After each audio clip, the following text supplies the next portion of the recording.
ES News Especial. Oferecimento Restaurante O Mercador.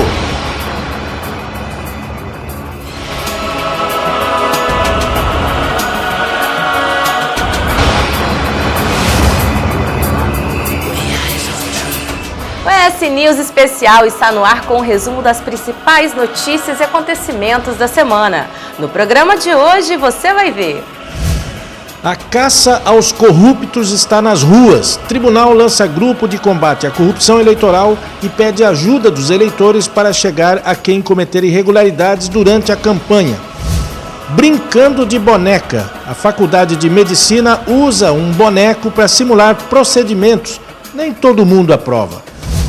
De bem com o meio ambiente e com os lucros, empresa investe em criatividade para oferecer produtos a partir da reciclagem de papel. E ainda os comentários de política e empreendedorismo. Tudo isso no ES News Especial, que está começando agora.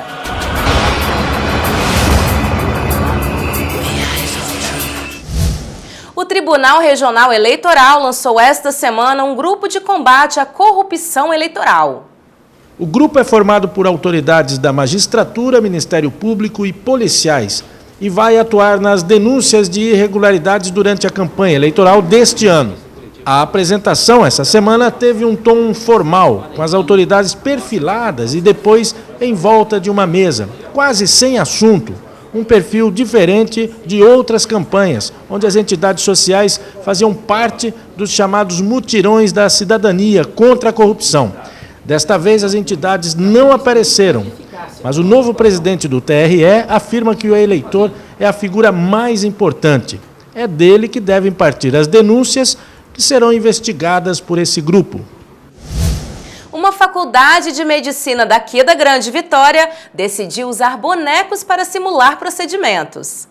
O trabalho de encontrar pacientes que sejam voluntários para o aprendizado dos alunos de medicina está chegando ao fim. Trata-se de um boneco com reações sofisticadas, que simula pulsação e problemas cardíacos em diferentes intensidades e locais do corpo para apontar possíveis doenças. É muito importante para a gente, para o nosso treinamento, né? Porque a gente tem a possibilidade de treinar num paciente fictício que apresenta para a gente todos os sinais clínicos que a gente vai ter no nosso cotidiano médico, sem, na verdade, correr o risco de não ainda estar treinado o suficiente para fazer esse atendimento.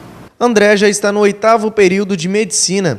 Ele nos confessou que o boneco deu confiança e que ele já está quase preparado para atuar na área. É incrível o contato que a gente tem, a liberdade que a gente tem com o boneco, o aprendizado ele é muito bom, pois ele vai resultar futuramente com otimismo ao contato com o paciente.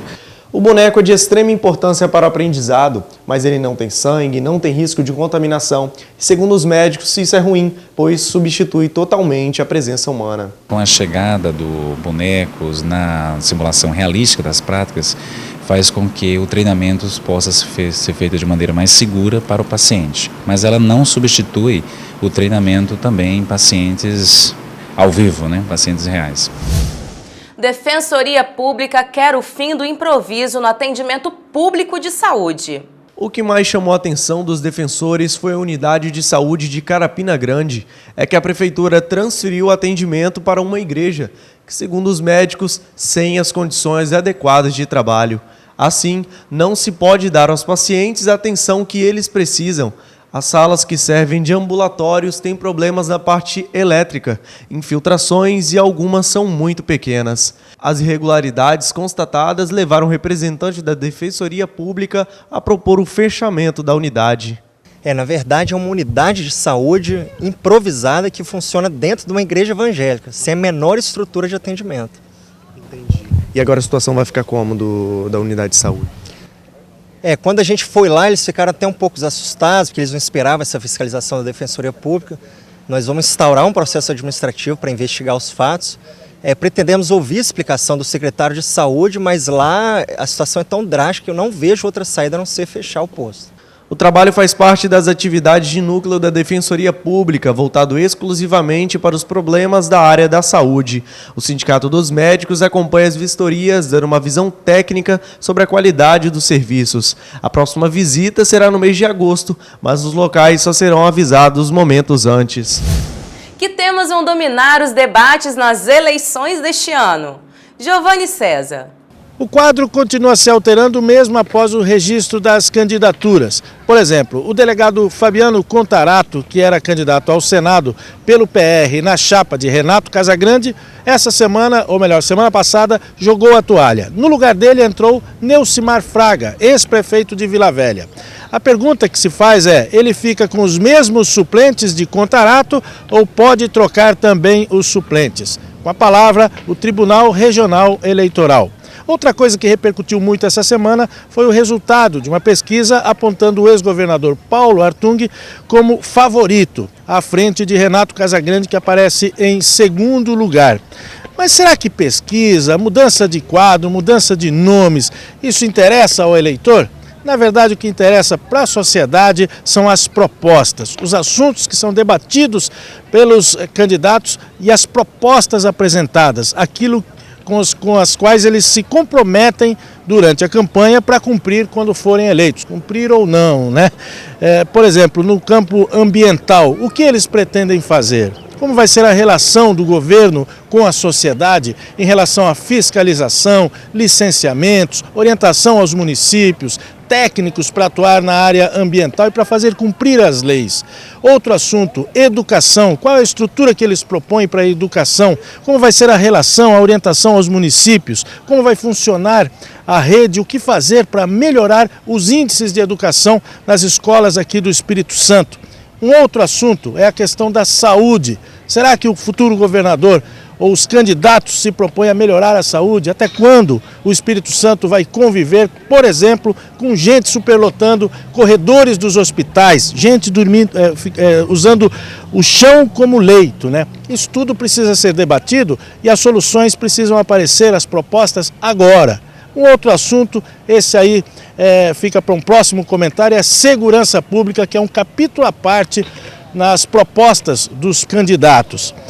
Por isso, nós aqui da Rede TV Espírito Santo vamos fazer uma rodada de entrevistas com os candidatos ao Senado e também ao governo, sempre dentro do ES News Especial, e eu convido você a acompanhar.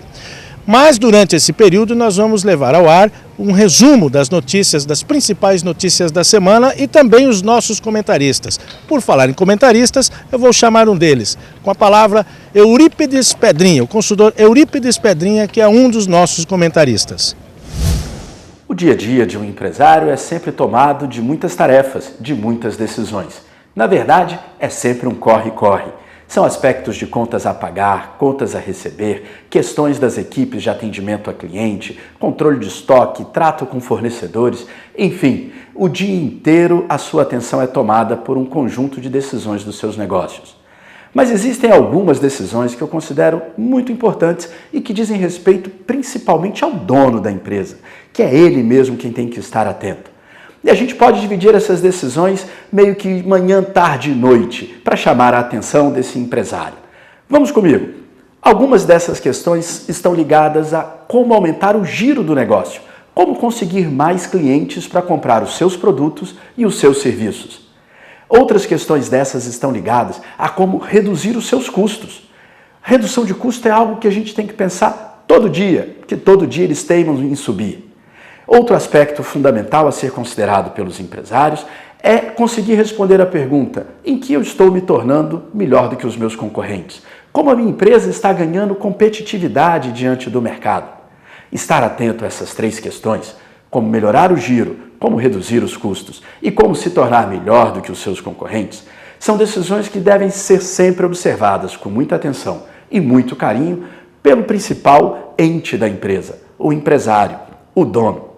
Estar atento a essas questões torna a empresa mais forte, mais robusta e, principalmente, mantém a empresa atualizada em contexto com o mercado atual. Esteja atento a essas questões e tenha bons negócios. A seguir, o ES News Especial destaca o tema sustentabilidade.